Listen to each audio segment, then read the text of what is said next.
Before we begin, do you confirm that you give consent for me recording this interview for academic purposes? Yes, I do. What is your full name and current title? My full name is Gregory Johannes, and my current title is Senior Pastor. What organizations are you affiliated with? I'm affiliated with a church, so we would be a nonprofit organization. It's a non-denominational church, and yeah. What industry is your organization a part of? Churches, so it would be a religious organization. How long have you been in this leadership role? I have been a pastor for 31 years. 31 years. A senior pastor for 31 years. Okay. How long have you been in leadership overall? I've been in leadership before that, kind of as an assistant, so I'd say probably about 35 years. Okay. Approximately how many employees do you think you report directly or indirectly to you? Indirectly to me, I would say, or directly to me, probably about 12, 13. Okay. How would you describe your leadership responsibilities on a daily basis? Well, my leadership responsibilities vary to a great degree. First of all, I would say my responsibility primarily is to be a shepherd, a pastor, which means that I am taking care of the spiritual needs and emotional needs of the congregation. But beyond that, my goal is to disciple the congregation as well as to disciple and raise up future leaders from within them. So a large portion of my job is mentorship. It is sitting down and talking and investing into people's lives and discovering their gifts and their talents and helping them to further develop those so that they can use it for the glory of God. As a senior pastor also, I have the responsibilities of doing stuff like counseling and pastoral care and going to visit people in the hospital or in the nursing home, as well as leading a board. So all of the financial and legal responsibility, I as senior pastor, I'm the president of the board. So I am responsible to be leading that group and making those decisions for the well-being of our organization. Very cool. So what would you consider, like, as a senior pastor, your greatest career achievement? I think as a pastor, achievement is hard to measure because it's not like any other job or industry. In most other jobs and industry, you would see achievement is, reaching certain financial goals or planting, so many different, of your sub-organizations. And church ministry is not like that. And I know a lot of people will measure success of ministry by numbers. And they justify it, say, we're here to reach the world, so that's evidence. But I don't think that is a good measure in ministry for success. Because I think of one of the most successful preachers in all of the Bible was a man named Jonah. A whole city repented. But you know the story of Jonah and how he was unfaithful and didn't trust God. And then you have Jeremiah, who ministered for 40 years and never had a single convert. But when Jesus was asked a question, they said, Jesus asked his disciples, says, who do they, the people, say that I am? The response of the disciples, some say you're John the Baptist, some say you're Elijah, and some say you're Jeremiah. So nobody confused Jesus with Jonah, which is the epitome of success in the worldly eyes because a whole city responded. But they said, They said, they're confusing you with Jeremiah, who had never had a convert. The difference, in other words, is not in ministry. We don't look at size or as numbers as a measure of success, but rather faithfulness. Jesus in the last day will say, well done, good and faithful servant. Enter into your rest. So faithfulness is the measure of success. So faithfulness to your calling, faithfulness to the people that you're serving, faithfulness in fulfilling the purpose of the church. Whether you are large, whether you are small, whether you are financially rich or poor, regardless, have you been faithful? So I would say the greatest achievements has been faithfulness in ministering to a community, an inner city community who is challenged economically and having to deal with those challenges, and but yet always pressing on despite the obstacles and the limitations. I'd say another great achievement was moving into the inner city. I mean, we started kind of, not in the inner city. We moved into the inner city, and everybody was telling me, don't do that. That's suicide, because churches are trying to get out of the inner city and you're going in. But it was because God said, do that. So I think it was an achievement because we were being faithful to what he was calling. Another achievement is finding new and practical ways to impact the community, because in the community we were at, they were not people that were naturally drawn to evangelical church. And so we had to find ways to reach them, not expect them to come to us, but how are we going out to them and discovering their needs and ministering to them, whether it be through food distribution or health fairs or job fairs, and just finding new avenues that we could reach the community and help meet their needs. I think a great achievement was during COVID, where we continue to do that stuff and supply food and supply wellness checks and whatnot to the community at large, regardless of the lockdowns and the situation and the financial limitations we had as a church during that season. But we continue to be faithful to what God called us to do in helping that community, people in need. Hitting back on the second achievement you spoke about moving from not an inner city church into an inner city church, what year did that occur that you made that move? That occurred in the year right around, I want to say 2000 or so. Okay, 2000. And what were like the organizational conditions that existed at that time? Like, what were some problems that maybe occurred or arose when you decided to make that move? Well, I mean, we were moving from a more affluent environment, which we would say was logistically a safer neighborhood and a more prosperous neighborhood, and going into a community where there was gangs, there was drugs, there was violence, there was all those problems.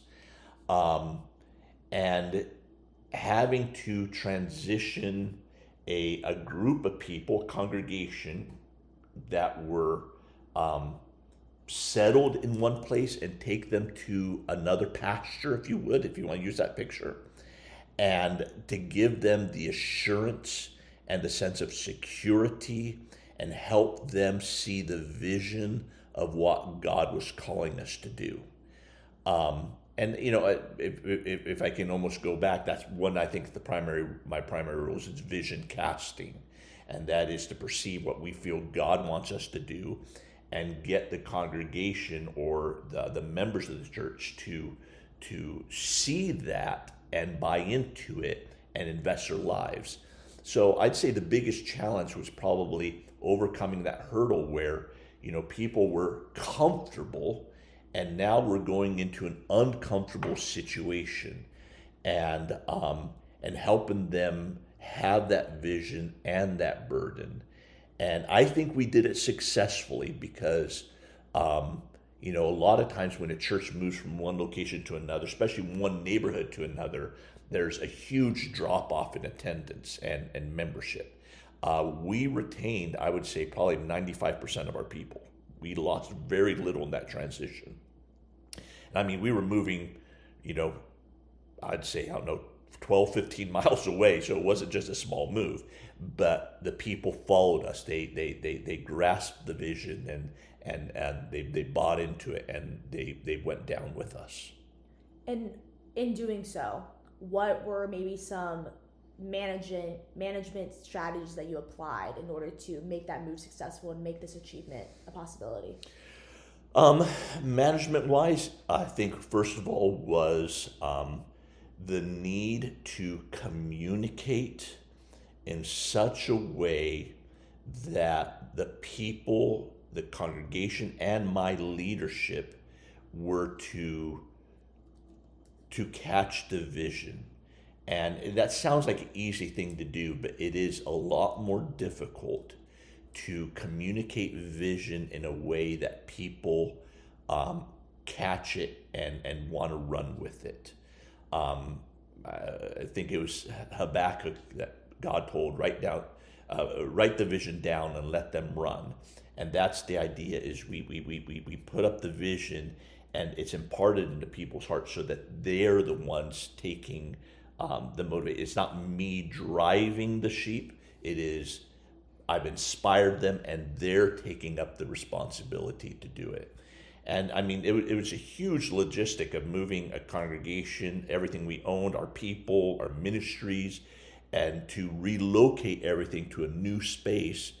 But to inspire the key leaders, which I think was the key, was to help people that were in charge of different ministries to see and to buy into it. And then they were able to help me make that transition of people to that new location. That makes sense. And overall, like, what impact did you feel like this had on the people in the congregation and along with the business? I think it revitalized the church. I think churches and organizations, nonprofit organizations, can be lulled into complacency, where we get comfortable with what we're doing.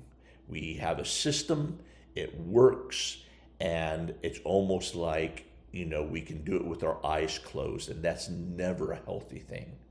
We should always be looking for new opportunities and new ways to do things and new challenges. And when we did that, I thought it was good because it made people to begin to trust in God. They had to look to God. Many people had to start using their gifts. Maybe some people weren't even serving at all, weren't doing anything. And they were forced into a position where, okay, now I am needed. I have to exercise my gifts.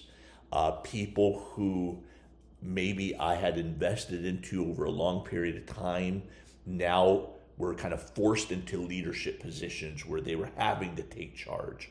And that's always good for us, no matter where or what type of organization we're in, where we're being put into an uncomfortable position and forced to exercise our gifts and our talents in order to achieve that goal. And overall, do you believe this achievement was impactful long term? Yes. Yes. I think it was. I still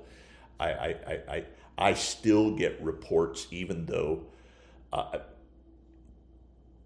the church is closed down because of financial COVID and all that, but I still get reports on people who have been changed by that event and what they're doing now. Maybe not with my organization, but how God is using them elsewhere because of how they grew through that experience. Awesome. Now, I would love to assess servant leadership characteristics with you during this achievement. How would you feel, so 1 being never used, 2 being rarely used, 3 being used occasionally or sometimes, 4 being used often, and 5 being used always. how would you say listening as a characteristic played a role in this achievement? I'd say 5, because you're listening to your flock, your organization, the people within your organization, but you're also listening to the community, those outside your organization, and trying to make the two meet. Empathy. I want to rate everything 5. Probably 5, because I mean that is the whole motivation of why we do what we do, is empathy. Mm-hmm. Healing. Healing, I would say maybe, I guess, how do we want to categorize healing? I mean, we're there for spiritual healing. We help with emotional healing. 5.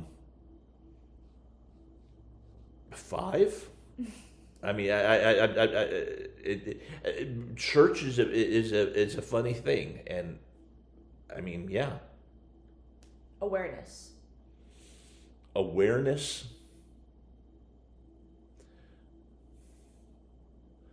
I'd say 3 or 4, maybe a 4. I mean, I think more than anything, we need to be conscious of what God wants, but there is an awareness of the needs around us in order to meet those needs. But I think that that the biggest thing is listening to God. So I'd say a 4. Persuasion.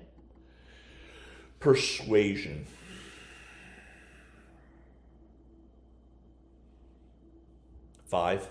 5. Because again, you're there to persuade people, and I don't know persuasions, but I mean I know what you mean, and I'm saying I'm there to persuade people that what they need is Christ, what they need is the Lord. So I'd say persuasion has to be really high up there too. Conceptualization.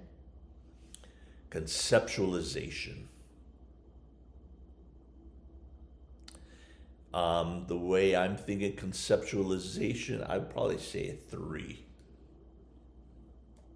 Foresight.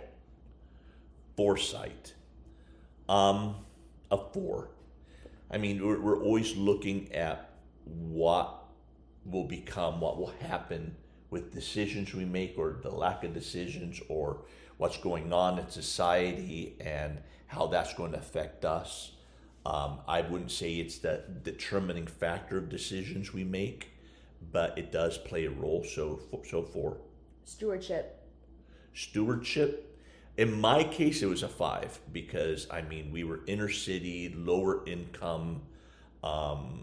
Managing money was key, just to survive and stay alive. So it was very high. Not that I prioritized money that much, but it was such a scarce thing for us. It had to be high. Commitment to growth of people. 5 again, because that's what we're all about, discipling people. And interest in building community. I'd say another 5. I mean, and we really were intentional about that in everything we did, because as you reach a certain size of a church, that begins to break down, where people just shuffle in and shuffle out. And we were very, very intentional in looking for how do we build community within the fellowship, where it not just become another church in a box. So now that we've gone over all those characteristics, which do you feel you relied on most?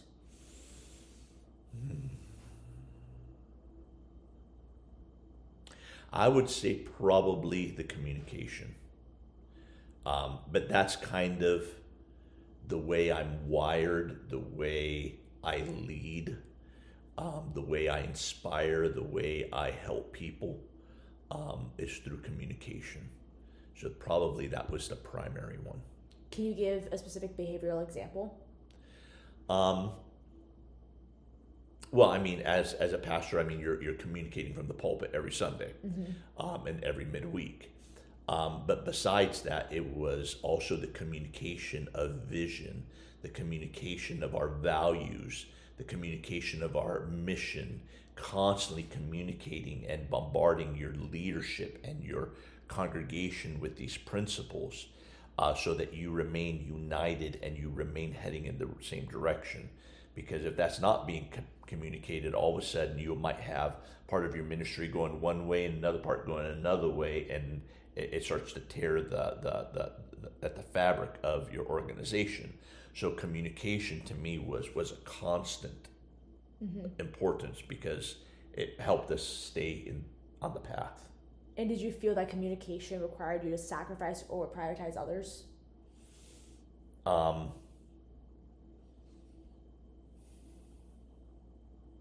Yeah, I mean, that it helped me prioritize others. I'm just thinking through what that means. Yeah, because that's the whole purpose of the communicating, is for others. So it's putting them first. I mean, I'm not communicating for my own sake. And with saying that, so now we've discussed your biggest achievement. What do you feel like was your biggest challenge that you faced in this leadership role? I think one of the biggest challenges in running a church is maintaining unity within your the leadership of your organization. That's a constant challenge, because you have always very strong personalities and strong opinions in leaders, and everybody sometimes has kind of a little bit of a different thought, and you have to be persuasive, but you have to also be very strong in saying no. This is and kind of it involves butting of heads sometimes. Do you feel like that was more as like a managerial role or like a leadership role that you felt like that challenge?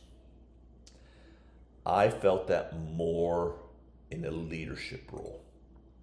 The people I directly managed accepted everything that I told them to do. I never had a problem. But my leadership were the ones who would challenge often the direction I wanted to go.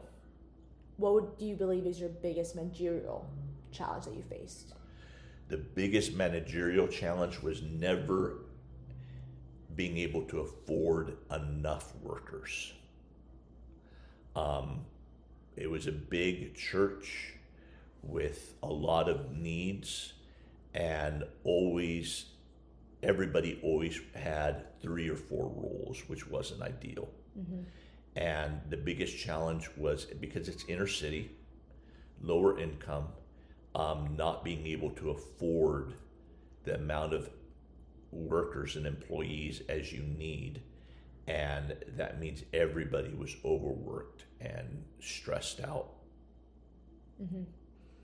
And so going off again about the leadership role challenge, what external pressures existed? Like competition, I know you mentioned that, and was there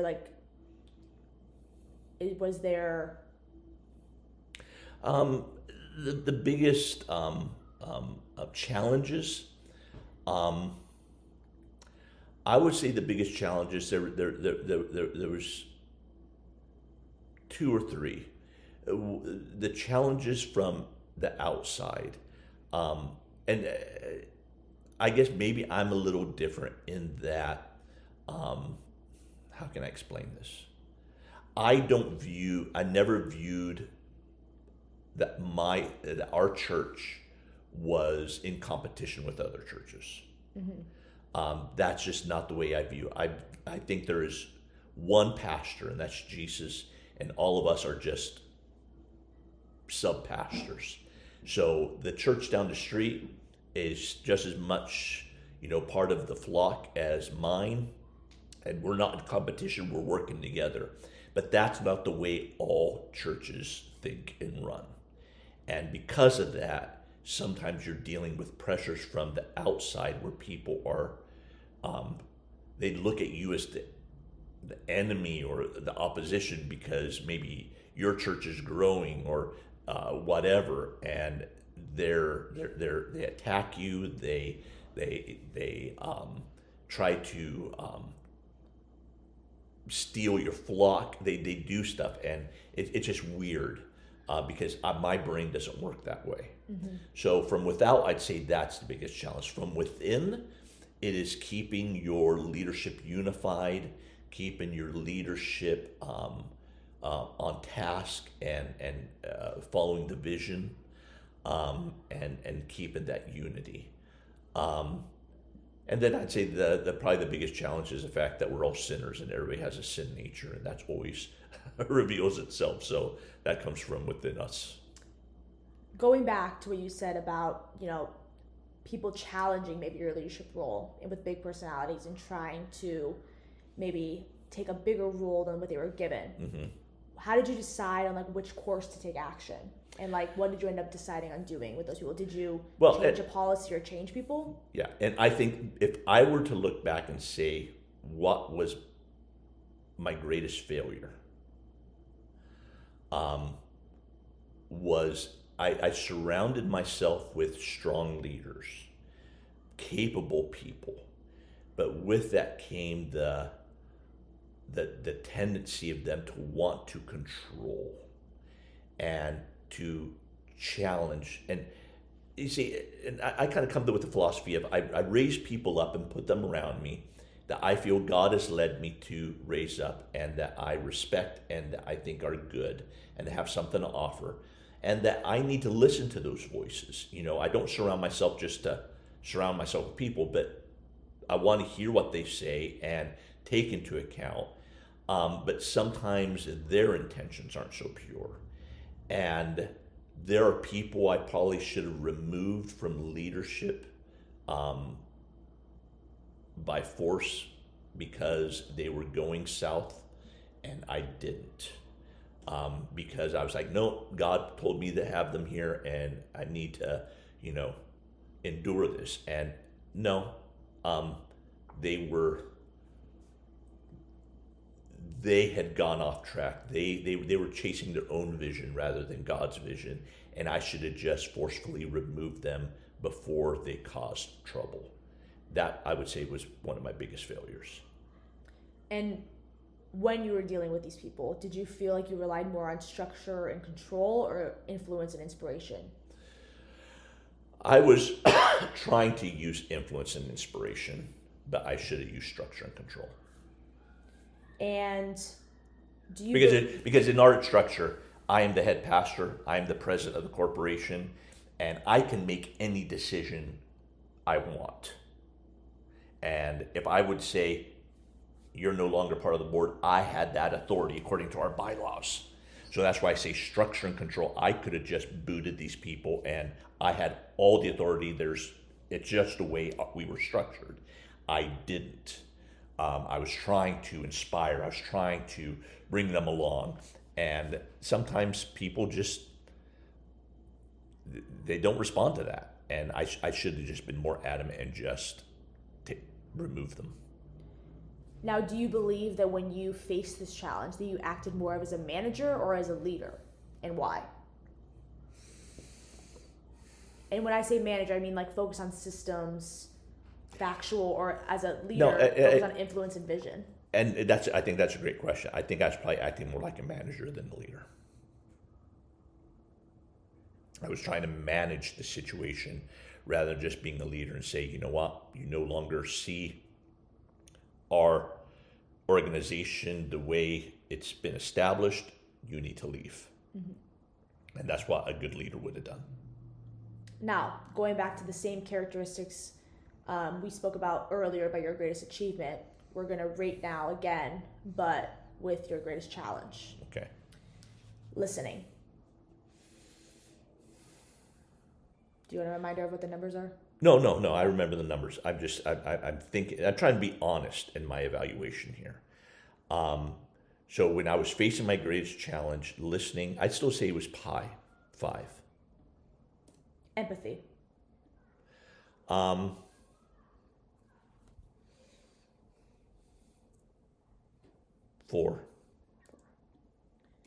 Healing. 3.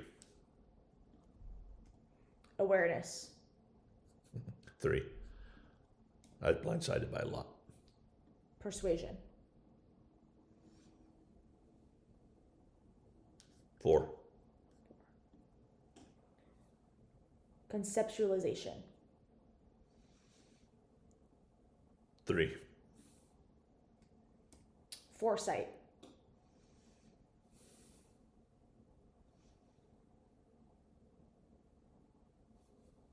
4.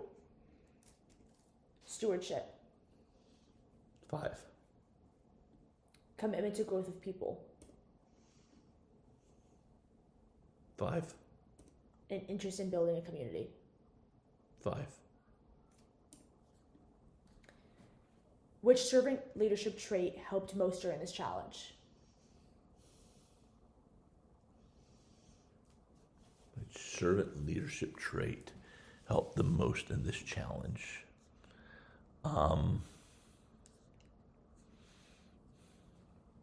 Probably listening. Listening? How so? Well, when it was listening to their input, their criticisms, and when I think of listening, I'm not thinking of hearing. I'm thinking when you hear something, you listen to it, and you ponder it. You're really raking through, and when certain accusations against me came up, I feel like I was pretty open in saying, "Is that true?" I know I'm not perfect. I know I'm not infallible. So I took the criticisms and listened to it and really evaluated to see if there was any truth in them. With saying that, do you feel like that changed the outcome? No. No. Do you feel like during this challenge that you relied on formal authority, and did that go against your did you feel like you relied on your formal authority or your expertise? No. What about your relationships and trust? No. Rewards or incentives or consequences? Yeah. And how did your employees respond to that? Those that were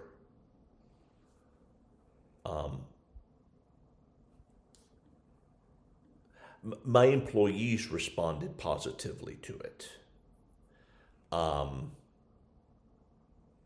the people that had a problem with me didn't. But my employees and my congregation, I think, responded positively to it. Do you feel like your compliance came from respect, fear, trust, or position? Repeat that? Do you feel that compliance from your employees came from respect, fear, trust, or position? I'd say it came from trust, and what was the first one? Respect. Respect. I think they'd seen that I've always tried to do things in integrity. They saw that I wasn't a deceiver and so they trusted me. They respected me. Yeah. So I'm going to explain some powers used in our course. Okay. And explain to me which one you feel like you utilize the most during the challenge. Okay. And maybe ones that represent you the best. Okay. So one is legitimate power, which is power that comes from their position, their role, their formal authority. For example, I have authority because of my title. Okay. Expert power. This comes from experience, skills, knowledge, credentials. An example of this would be I have influence because I know what I'm doing. Referent power. This comes from relationship-based power. So people follow me because they respect and trust me. Reward power. This includes bonuses, promotions, recognition, praise, opportunities. An example would be I can provide incentives. And lastly, coercive power. This involves discipline, demotion, termination, strict enforcement.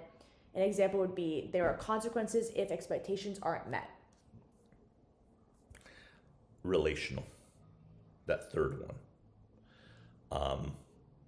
I think most of my power and authority came because people knew the type of person I was, and they trusted me, and they knew my character. So it was that relational one. So we spoke about your nonprofit inner city church. What do you feel like your organization's overall mission was? The overall mission of our organization, I think the mission it can be summarized in 3 words, and that is worship, word, and witness. The church in the New Testament is called to fulfill 3 things, and I believe it's in this specific order. 1, worship, that is to exalt Christ in everything that we do. We exist for him, so everything we do is about exalting him. Secondly, the word. Second, the church exists to teach the word of God to the saints, to equip them for the work of the ministry. And lastly is witness. We're called as a church to engage and evangelize the world by taking the good news to them. What was the long-term vision of your organization? So in our vision, when it came to, I'll break it up into 3 sections. When it came to the worship section, we envisioned our church being a place where the grace of Christ was clearly explained, exemplified, and experienced by every person at every one of our service or ministries or programs. We also envisioned our church to be a place where worship was expressive yet earnest. The teaching was convicting yet compassionate, and the fellowship of the saints was sweet and sincere. And we also envisioned in the worship section that our church would be a place where everyone would be welcome, no matter their culture, no matter their weight, their race, no matter their age, and that they could come together and exalt Christ as a body. As far as the word section, the edifying the saints, I envision that we would develop people to spiritual maturity through Bible studies, discipleship programs, retreats, seminars, whatever, and equipping every believer to be able to use their talents and their gifts and their calling for the Lord. And also envision that the next generation would rise up to be able to continue to impact the community. And as far as our vision for the evangelizing the world, the witness part was that we would be involved in spreading the gospel, not only within the area of our church, the neighborhood, the Maryville area, but also that we would be instrumental in helping the gospel go out to the uttermost parts of the world, be that by financially supporting it or us personally going out. And what strategies do you believe drive success? I think the strategies, everything that we do is about life change, and we want to build and provide opportunities for people to be able, that their lives can be changed in every aspect, spiritually, emotionally, relationally, etc. And so the strategy was to disciple people in the Word of God, to teach them, but not only to teach them, but to exemplify to them the truths that we're teaching. In other words, truth is better caught than taught. And I can teach you something, but if you see me living it, it will have a greater impact on your life. So our strategy was not only be a place where these truths are taught, but also that we are exemplifying it as leaders and as a organization as a whole. And how do you believe that, how do you believe innovation is important in leadership, and specifically your leadership? I think innovation is always important because people get lulled into sleep. And that's especially true when it comes to an organization like mine, is if you do the same things the same way all the time, after a while people just go, it becomes routine and it no longer is impactful. And we need to be seeking ways to innovate, to change. Change is not bad, it's good. I'm very non-traditionalist, and what I mean by that is don't have a lot of traditions in the way we do stuff, because we're always trying to do something different, because it'll be impactful and it'll be people will be inspired by it. But also, I think it's important to innovate because culture changes. I mean, I think we see our culture changing, every decade or so radically, and if we don't innovate and find out how do we engage that culture, we're going to lose them. So we need to constantly be innovating, constantly be thinking of new ways, because that way we keep up with the culture. That's what we exist for. We're trying to reach them. Did you ever introduce new systems or products or processes when you were the Church of Bavaria? Constantly. I live by the motto that blessed are the flexible, for they shall not break. And we have to be flexible and constantly be changing, introducing new things. There should be no sacred cows, and something might work for a time, but then we say it might need to change because it's not working as effectively. And we constantly need to be open to that. And how do you, as a manager or a pastor of this church, encourage calculated risk taking?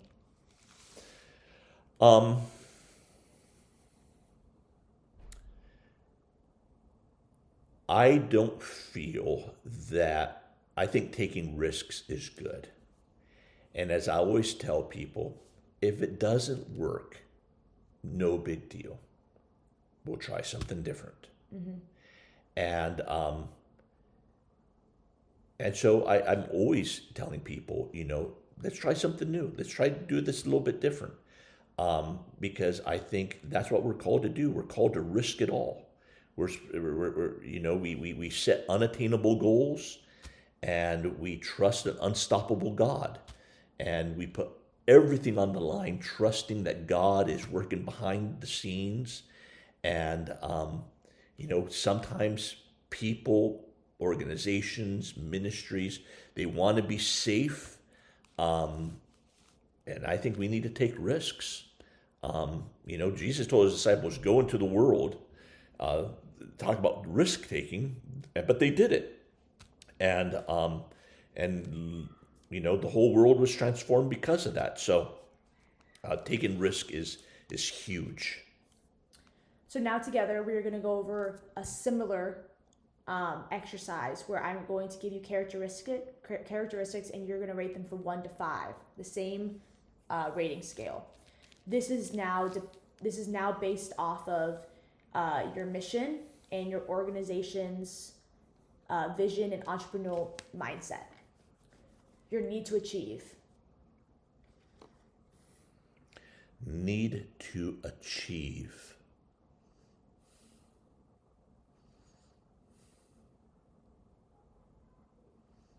Four. Openness to experience. 5.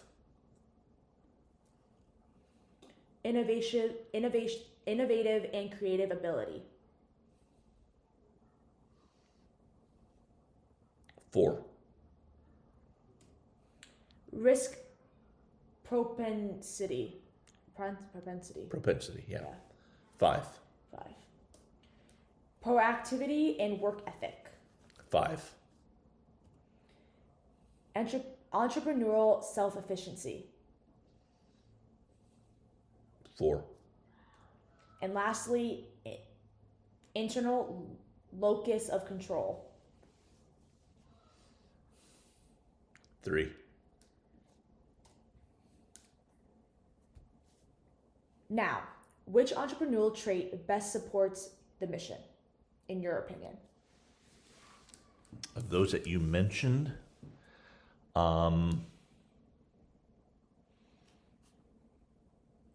innovative and creative ability. Why? Because like I said, I think... And can you provide a measurable example? Yeah. I think culture is constantly changing around us, but even in our organization, as your organization grows, culture changes. So, a great example, I think, is when our church was 100 people, we could have everybody over to our house, and everybody knew everybody by name. It was very tight and very close and very personable. But as a church grows, when we hit like the 500 mark, all of a sudden people start saying, oh, I feel it's changed. It's not as close as it used to be. Well, yeah, because there's 400 more people. Of course it's not as close. On average, a human being can have 40 close relationships. And we're way beyond that. So you don't feel as connected to everybody as you once did. It's not that church has grown cold. It's just, it's grown. So we needed to innovate and say, okay, if people are feeling this way, what are we going to do in order to create this sense of intimacy and familiarity? So we stopped doing a midweek service and went into home groups, where it was again down to about 20 people, and that created this intimacy and this what people were longing for. But you have to be sensitive to that, and you have to be ready to innovate and to say, yeah, we've done it this way for the past 15 years, but you know what? We're going to do it different because the needs have changed, the culture has changed. And so we got to be flexible. Now, we're going to talk about your leadership theory clarity. I'm going to give you a few leadership styles, and I'm going to classify them for you. One is transformational leadership. This means you talk about vision, talks about motivating people, about developing others, focusing on long-term growth. An example would be I inspire and elevate people. Then there's servant leadership. Talks about putting employees first, listening, developing others, about humility, sacrifice. An example would be, I serve my team first. Transactional leadership.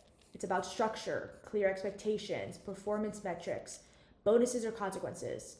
An example would be, performance equals reward or consequences. Situational leadership. would be about adjusting somebody's approach. Different employees need different leadership. Coaches some, directs others. An example of this would be I adapt my style depending on the person. Lastly would be authentic leadership. This is about integrity, honesty, consistency, and self-awareness. An example of this would be I lead from my values and transparency. Now, after I've explained all of those to you, I'm going to ask you a few questions, and please tell me which you feel like best describes you. What do you feel describes your leadership style? Servant leadership. Why? There's truth to all of them, okay? But I'd say I would lean heavily towards servant leadership because that is the example set to us by Christ. In the upper room, they're all gathered for their last meal with the Lord. And as tradition was, there had to be somebody to wash feet, which was usually the role of the lowliest servant. And they did that because of the way they didn't sit at a table, they reclined. And that means the person next to you, his head was by your feet. So washing feet was kind of important, so that dinner could be pleasant. And since there was no servant to wash feet, Jesus washed feet. And he set the example. I'm here. If anybody could have said, hey, come wash my feet, it was him. But he washed others' feet. So the example we have is the need to be a servant. And by serving others, you lead them that way.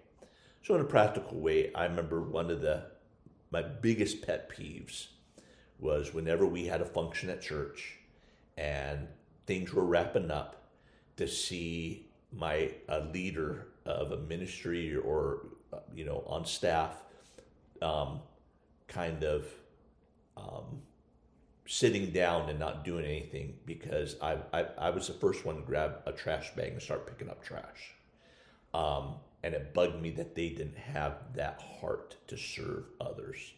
So for me, servant leadership is key. It's the example set by Christ. It's the calling that we have to serve one another. And I think that serves to inspire others to do the same. Our role as leaders biblically is not to strive for the top, but to strive for the bottom. Do you feel like as a leader you focus more on inspiring people or managing tasks? Inspiring. How do you feel like you motivate your employees? I motivate my employees by empowering my employees. In other words, I live by the motto of we push ministry down. In other words, you come on board as an employee, and I recognize that God has given you a personality and talents and ability, and my job is to inspire you to use your giftings and your abilities to fulfill that role, not to micromanage you and say, do it my way, but to say, empower you to say, do it your way. And you know what? Yes, you are going to fail, but that's okay. That's how we learn. So I lead by inspiring, by telling them, okay, that didn't work. Brush it off. Let's get back up and let's try something new. And to inspire them in their jobs. How do you feel like you build trust? How do I build trust? By keeping my word, by keeping my commitments, by putting them first, that they see that I'm there to serve them, not them. They're not there to serve me. And when they see that I am willing to get down on my knees and wash their feet, generally they're ready to do anything that I ask them to do. And how do you handle underperformance? I handle underperformance by challenging them.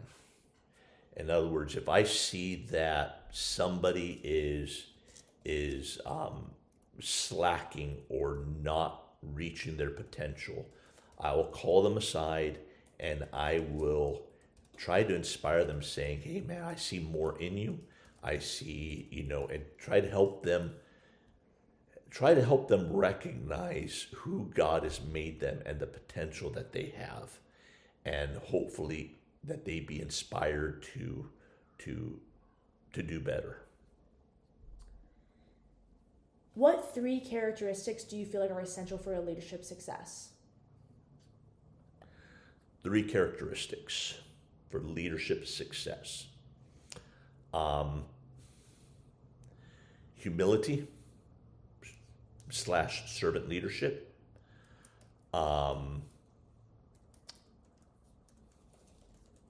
Integrity, walking in purity. And thirdly, I would say integrity, servant leadership, which is also humility. That'd be a good third one.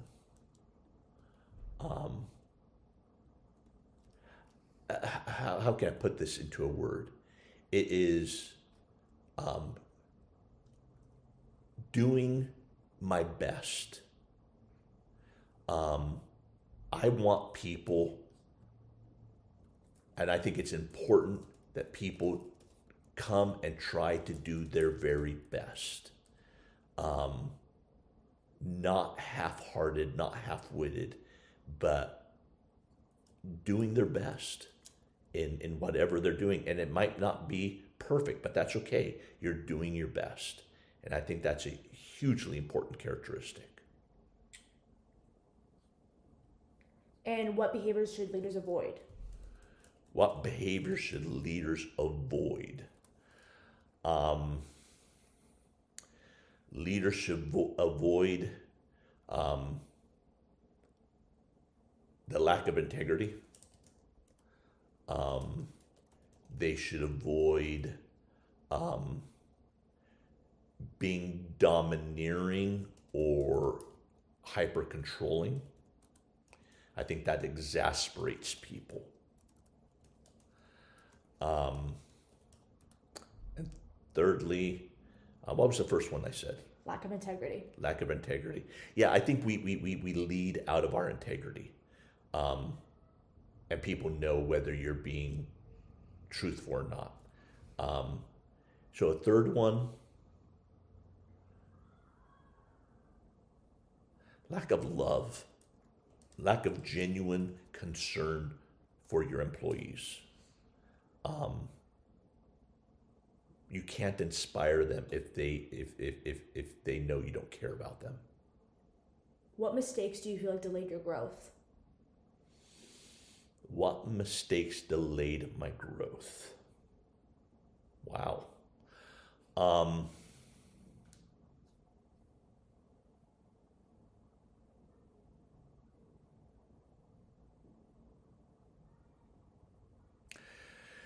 Mistakes that delayed my growth. My personal growth or the growth of the organization? Probably Either. of the organization. Or you could give lessons or attributes that are any kind of lessons or attributes that you feel like are essential for success that maybe you didn't feel like you achieved. Okay. I think one is understanding that God is more interested in the minister than he is the ministry. Ministry, as any organization that you're running, can become all-encompassing. And all of a sudden, your whole focus is on that thing than on the who or the why you're doing that thing. And that leads to burnout. So I think remembering that God is more interested in the minister than he is in the ministry. Do you feel like you weren't aware of that? Did you feel like that's what delayed your growth? I was told that, but I was never exemplified that. In other words, everybody around me, they would say that, they would agree with that, but yet everything that they're communicating and how they are running their organizations says the opposite. And you do more what you see than what you're told. In other words, I'm going to They were my examples of how to run a church, so I did it the way they did it. You know, yeah. And lastly, to finish up this interview, what advice would you give future leaders? What advice would I give future leaders?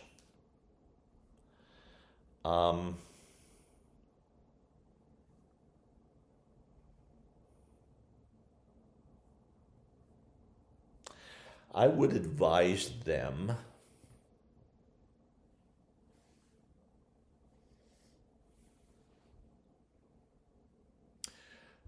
I have a lot of advice. I would advise them to enjoy the small things. We are always looking forward to what's next, that we fail to enjoy where we're at now. And as any organization grows, it changes. I'm not saying it gets worse, it changes, it morphs, relationships change, everything. And